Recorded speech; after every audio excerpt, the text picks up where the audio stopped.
దేవుని పరిశుద్ధ నామమునకు మహిమ కలుగును గాక. అందరం హల్లెలూయా. హల్లెలూయా. పిల్లరా, ఈ ఉపవాస కూడికల్లో ఎస్తేరు ఉపవాసం, 20 పట్టణస్తుల ఉపవాసం, ఇశ్రాయేలీయుల ఉపవాసం, సొలొమోను మహారాజుగా అయిన తర్వాత ఆయన ఉపవాసం, దావీదు ఉపవాసం, అంగవార్చుగా వీటన్నిటి గురించి మనము గత విధానాన్ని కూడా చెప్పుకుంటూ వస్తూ ఉన్నాం. ఈ దినము సర్వటి గ్రంథంలో 34వ సంకీర్తన 7వ వచనం.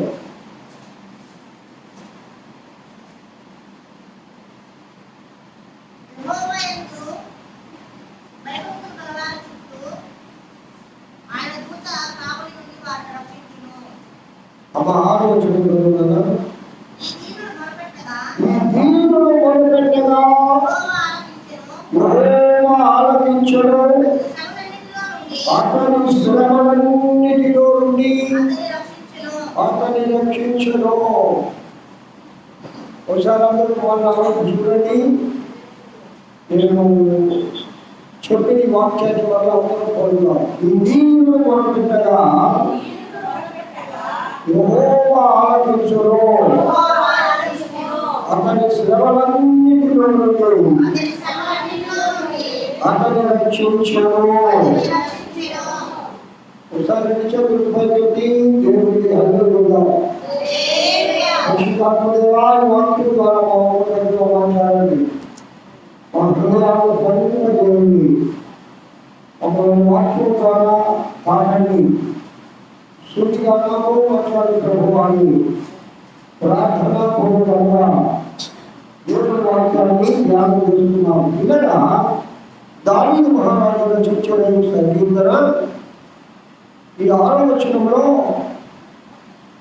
ఇక్కడ దీనత్వము మొదటిది, రెండవది మొర, మూడవది ఆలోచించడం, 4వది శ్రమను, 5వది రక్షించడం. 5 భాగాలుగా ఈ వచనాన్ని మనం ధ్యానం చేసుకుంటే మనకు కొంచెం ఆత్మదేవుడు మనకు సంధించి మనలో మాట్లాడడం దాకా. హల్లెలూయా. 5 భాగాలు. మొట్టమొదటిది దీనత్వం. ప్రార్థించేవారు దీనత్వం కలిగి ప్రార్థించాలి. నీ మొర దేవుడు వినాలి అంటే నీవు దీనత్వం కలిగి ప్రార్థించాలి. దీనత్వం అంటే ఏంటి చెప్పడమా? మనలో తగ్గించుకోవడం, దేవుని హెచ్చించడం. ఒక పాయింట్, మరొక పాయింట్ కూడా ఉంది. దీనత్వము అంటే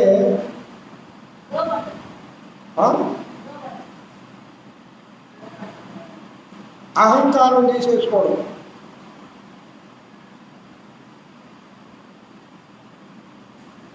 పౌరుషం తీసేసుకోవడం, కోపం తగ్గించేసుకోవడం. దీనత్వం మనలోకి ఎప్పుడు వస్తుందంటే ప్రేమ మన హృదయంలో ఉండే దీనత్వం వస్తుంది. శత్రువుని ప్రేమించే ప్రేమ మన హృదయంలో ఉండాలి.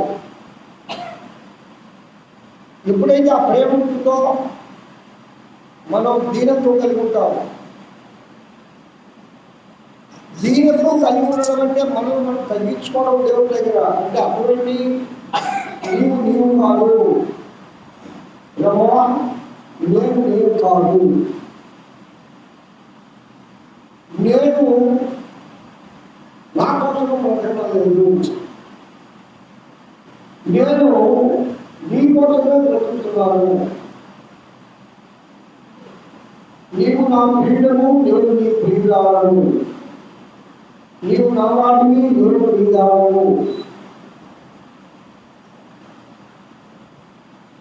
నేను అనే పదాన్ని తీసివేస్తున్నాను. నేను అనే పదం మీద ఉండిందంటే మీరు దీనంతో ఉన్నట్టు కాదు. అయా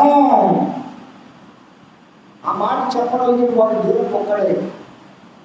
అయా అంటే నేను ఉన్నవాడను, నేను అని చెప్పగలిగిన వాడు దేవుడు ఒక్కడే. నువ్వు నేను అనుకుంటా ప్రార్థన చేస్తే నీ వల్ల దేవుడు వినడు. నీ వలన దేవుడు వినాలి అంటే అయ్యో అనే పదం నేను తీసివేయాలి. చాలా సులువుగా జరుగుతుంది. దీనిలో దేవుడు సంరక్షకుడుగా ఉంటాడు. విరిగి కలిగిన హృదయము దేవునికి ఆశ్చర్యంగా ఉంటుందంట, దగ్గరగా ఉంటుంది. విరిగి కలిగిన హృదయం అంటే ఏమి పోవాలి? హృదయాన్ని తీసుకోవడమా? ఒక 3 ముక్కలుగా, 4 ముక్కలుగా, 5 ముక్కలుగా?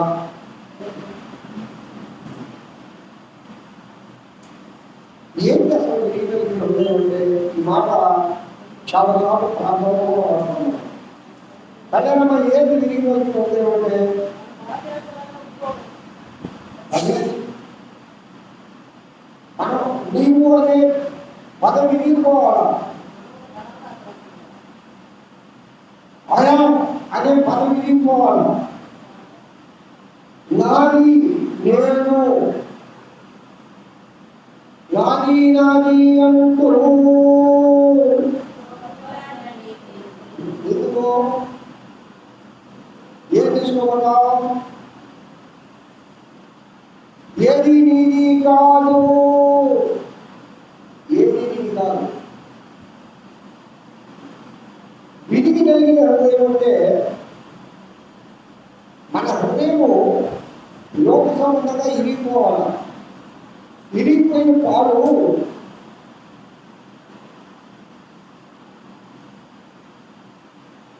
చాలా మందికి తెలియదు. విరిగిన పాలు పారపోస్తారు, కానీ ఆ విరిగిన పాలు చాలా చక్కగా మన మొక్కలో చేసుకోవచ్చు. చేసుకోవాలా? అంటే ఆ పాలలో ఏదైనా లోటుకి విరిగితే దాన్ని వాడకూడదు. కానీ కొన్నిసార్లు నీళ్ళలో, కొన్నిసార్లు మనం వాటిని ఎక్కువసేపు ఎండలో పెడితే పాలు విరిగిపోతాయి. ఎక్కువసేపు ఎండలో కూలికి లేకపోతే పాలు విరిగిపోతాయి. ఆ విరిగిన పాలు కూడా ఇంకొక వంటగా ఉపయోగపడుతుంది. మన హృదయంలో అన్నీ విరిగిపోవాలి. మన హృదయము, నా హృదయము ఇదిగో దేవా నా జీవితం ఆపాదమస్తకము నీ కంకితం ఇదిగో దేవా నా జీవితం ఆపాదమస్తకము. అంటే ఆపాదమస్తకం అంటే ఏంటంటే అర్థం సర్వస్వము, నా జీవితం అంతా నీకు ఇస్తున్నాను ఆయన. మనం ఇస్తున్నావా? ఆలయమా ఏడాలా? మనం ఇవ్వాలా? కొంత జీవితాన్ని లోకానికి ఇస్తున్నాం, కొంత జీవితాన్ని కుటుంబానికి ఇస్తున్నాం. కుటుంబానికి వచ్చి తప్పలేదు. దేవుడికి నువ్వు నీ జీవితం సమర్పిస్తే ఆయన నీ కుటుంబాన్ని కూడా ఆయన పోషిస్తాడు. అదే చెప్పండి. చాలా మంది ఈ దినాల్లో నిజంగా ప్రభువు ఆపాద పుస్తకం సమర్పించి దేవుని సేవలో కొనసాగే వ్యక్తులు చాలా మంది ఉన్నారు. యుక్త వయసు వచ్చిన కన్యకలు, అలాగే యువకులు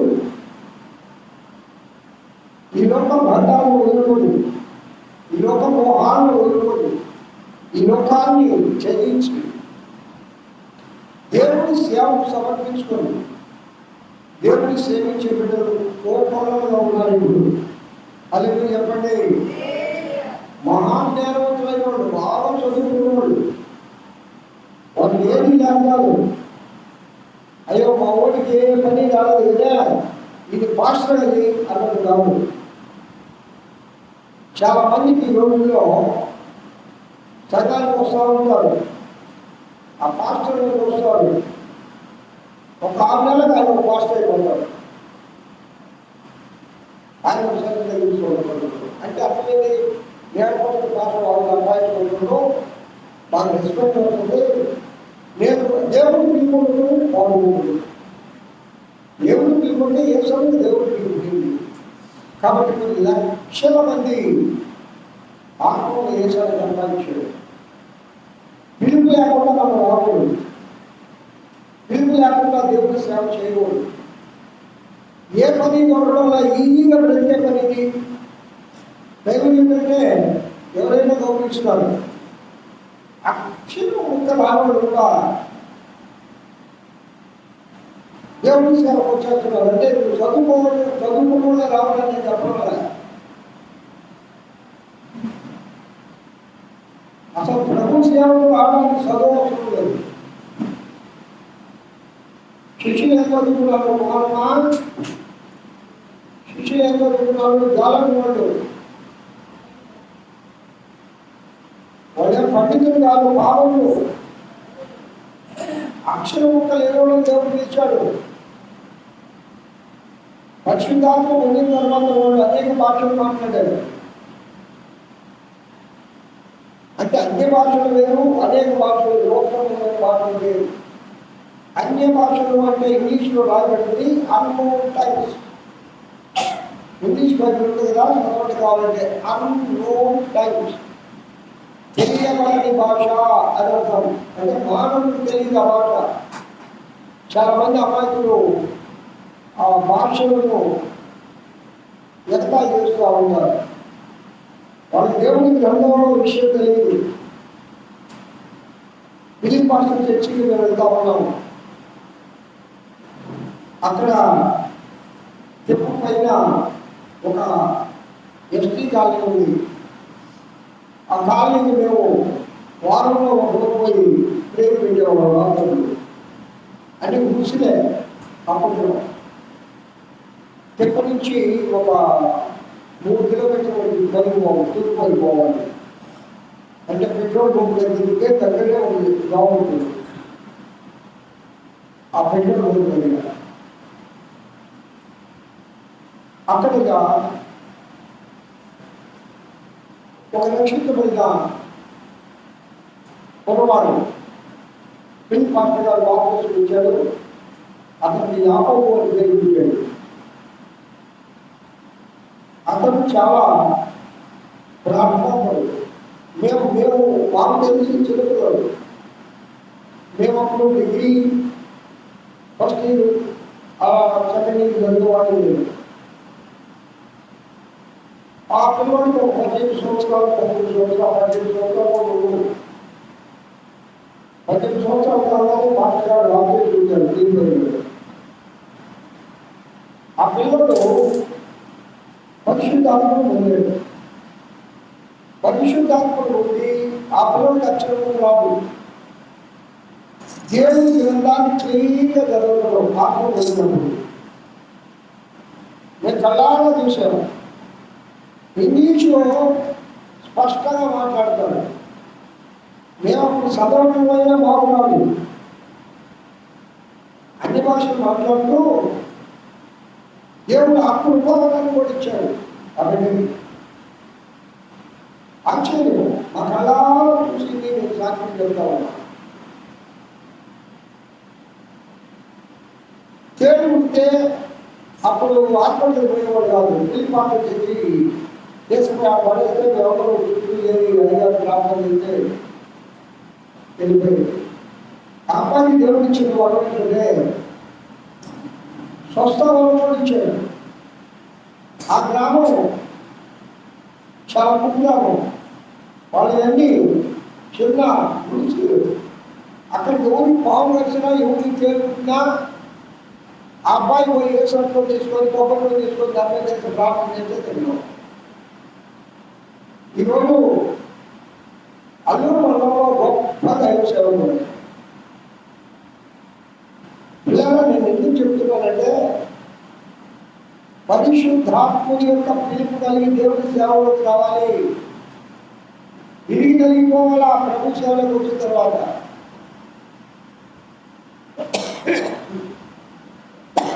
మేమంటే అంత గౌరవం అబ్బాయికి తెలుసా?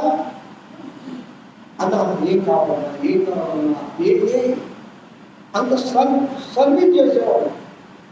చర్చిలో బాగుంది, ఎవరికైనా తగ్గించుకునేవాడు. ఈరోజు ఒక గొప్ప దైవ సేవలు అతను 5వ క్లాస్ చదివాడు. 5 కూడా కంప్లీట్ కాల, 5వ క్లాసు 4 క్లాసు చదివాను నేను చెప్పాను. బడికి బాగుందా వాడు ఊళ్ళో స్కూల్ లేదు, స్కూల్లో లేదు. కావున విధికి నలిగిపోవాలి దేవుడి సన్నిధిలో. దీనత్వం కలిగి మొదలెడితే ఈ శ్రమలన్నింటిలో దేవుడిలో రక్షిస్తాడు. హల్లెలూయా. విధికి నలిగిన హృదయం దేవునికి ఇష్టము అంటే అర్థం ఏంటంటే మనల్ని మనం బలి చేసుకోవాలి. ఇప్పుడు బలిపీఠం పైన ఒక పశువులో, ఒక గొర్రెలో, ఒక పావురంలో బలిపీఠం పైన సమర్పించేటప్పుడు దానిని వలచి మలమూత్రాలను శుద్ధి చేసి దానిని ముక్కలుగా చేసి ఆ బలిపీఠం పైన కట్ల పైన పేర్చి అది బూడిలకు వరకు ఆ పశువులో, ఆ గొర్రెలో, ఆ మేకలో, ఆ పావురంలో దాన్ని అక్కడ అర్పిస్తారు. అంటే విధికి కలిగిన హృదయము దీనంతో ఉంటే అది దేవుడి సన్నిధికి వచ్చిన తర్వాత నీవు నేను అనే మాట మర్చిపోవాలి. ఇక్కడ యేసయ్య ఉన్నాడు, పరిశుద్ధాత్మ దేవుడు ఉన్నాడు. ఆ మనము ఆయన వారం, అక్కడ మనము ఆయన ప్రజలము, ఆయన దేవుడు, ఆయనే కొన్ని మనం ఆయన ప్రజలు. ఈ గొర్రెలు స్వభావం మీకు తెలుసు కదా, గొర్రెలన్నీ కలిసి ఉంటాయి. కుటి గొర్రెలు ఎక్కడ తగ్గోసుకోవాలి, తగ్గోసుకోవా తగ్గోసుకోవాలి. గొర్రెలు గొర్రెలు అలా గొర్రెలు అలా వేసుకోగలవారు. నేను గొర్రెలు అలా గొర్రెలు ఎక్కడ తగ్గోసుకుంటాయా? మేక మళ్ళా పొడుచుకుంటాయి. మా మేకని మాకు తెలుసు. గొర్రెలు దీనిత్వాన్ని చూసింది ఒకటే గొర్రె. తాను తగ్గించుకోవడం అని హింసించబడతాడు, కానీ తగ్గించుకోవడంగా నేను ఎందుకు హింసించబడలేదు, ఎందుకు ఆనందించబడలేదు, ఎందుకు నా ప్రార్థన దేవుడు అంగీకరించలేదు, ఎందుకు అన్ని ఎందుకు అంటే అందుకు నువ్వు నేలంటూ తగ్గించుకోవాలా. ముక్కలుగా నీ హృదయాన్ని తగ్గించుకోవాలి. నీ హృదయంలో లోక సంబంధమైన వాటిని శుద్ధి చేసుకోవాలా. ఏ మూల ఏముందో చూసుకోవాలా. హృదయాన్ని చెక్ చేసుకునేవాడిని ప్రతిరోజు ఖచ్చితంగా మారుతారు. ప్రతిదినం మన హృదయాన్ని మనం చెక్ చేసుకోవాలి.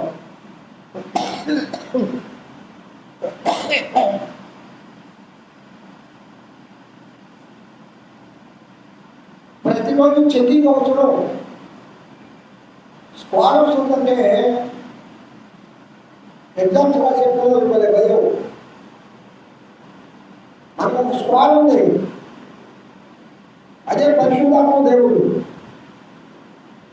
పరిశుద్ధాత్మ దేవుడి సన్నిధిలో మనల్ని మనం చెక్ చేసుకోవాలి. ఈ దినం ఉదయం నుండి ఇప్పటి వరకు సాయంకాలం వరకు పోయేటప్పుడు చెక్ చేసుకోవాలి. నేను ఆత్మదేవుడికి వ్యతిరేకంగా ఈ దినం ఏం చేశాను? ఫస్ట్ పాయింట్, ఏం మాట్లాడాను, ఏం తలంచాను? దేవుడికి వ్యతిరేకంగా దేవుడు కార్యం ఏం చేశారు? ఈ దినంలో దేవుడిని ఎన్ని మార్లు తలుచుకున్నాను, ఎన్ని మార్లు ప్రార్థన చేశాను? ఈ దినంలో నేను ఎప్పుడైతే ధ్యానం చేశానా? ఈ దినంలో బైబిల్ చదివానా? ఈ దినంలో ప్రార్థన చేశానా? ఈ దినంలో నా కార్యక్రమాలకే ఈ దినం 12 గంటలను ఉపయోగించానా? దేవుడి కార్యక్రమాలకి నేను ఉపయోగించలేదా? సరే, దేవుడికి అయిష్టంగా కొన్నిసార్లు మనం మాటలు కూడా దొరికిపోతూ ఉంటాయి. వాటిని చెక్ చేసుకొని రాసి పెట్టుకుని 2 రోజులు జరుపుకొని చూసుకోవాలి. అది తీరుతూ ఉంటే ఆ విధంగా మనల్ని మనం తగ్గించుకోవాలి.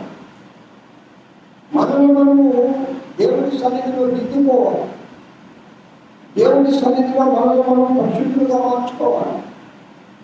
దేవుడి సన్నిధిలో మనల్ని మనం నల్లగొట్టుకోవాలి. అపోస్తలుడైన పౌలు అంటాడు, ప్రతిదినము చెప్పగలమా, నన్ను నేను నలుగా కొట్టుకుంటున్నాను అంటాడు. హల్లెలూయా. ఏది శుద్ధి? వాక్యమని ఈ వాక్యాన్ని ఉపయోగించే శుద్ధి. ఈ వాక్యం ద్వారా వాక్యం చదువుతున్నప్పుడు అది నీతోనే మాట్లాడాలి. వాక్యమే దేవుడు. ఇప్పుడు దేవుడు మాట్లాడుతూ ఉన్నాడు. ఇక్కడ కూర్చొని దేవదానం మాట్లాడాలి. పరిశుద్ధాత్మ దేవుడు మాట్లాడుతూ ఉన్నాడు. మన నీతో సూటిగా, నాతో సూటిగా దేవుడు మాట్లాడుతూ ఉన్నాడు. ఆయన మోసం లేని దేవుడు. ఆయన నీకు క్షమిస్తాడు, కానీ పాపాన్ని క్షమించడు. పాపం క్షమిస్తాడు. నీలో పాపం పెట్టుకుని నువ్వు వస్తే ఆయన నిన్ను ప్రేమించడు. పాపను ప్రేమిస్తాడు, పాపాన్ని ప్రేమించడాడు. అయితే పాపం ఉంటే నిన్ను ఎట్లా ప్రేమిస్తాడు? పాపం తీసివేసుకుంటే ప్రేమిస్తాడు. పాపం త్రోసివేయడాడు, దగ్గర తీసుకుంటాడు, దాపం తీసుకుంటాడు, పిలుచుకుంటాడు, ఆయన మాట్లాడతాడు, ఆయన శుద్ధి చేస్తాడు. ఆయన పరిశుద్ధ రక్తాన్ని మనము ప్రోక్షించుకొని శుద్ధి చేసుకొని మనల్ని మనం తగ్గించుకోవాలి. అది మెయిన్. అది ఒక కిరీటం మనకి. అసలు ఆ మనసు చాలా మందిలో చూడాలి మనం. మీరు చూడండి, ఎప్పుడైనా విశ్వాసులు అన్నవాళ్ళు గర్వంగా ఉండరు. చాలా చర్చిస్లో మనకి సంబంధాలు ఉన్నాయి, మనం చూస్తూ ఉంటాం కదా. ఏ తల్లులు, ఏ విశ్వాసులు, ఎవరు విజయంగా తగ్గించుకొని ఉంటారు అంటే పరిశుద్ధాత్మ పొందిన నడిపింపులో నడిచే సంఘాల్లో ఉన్న వాళ్ళే. మన బాప్టిస్ట్ సంఘాలునే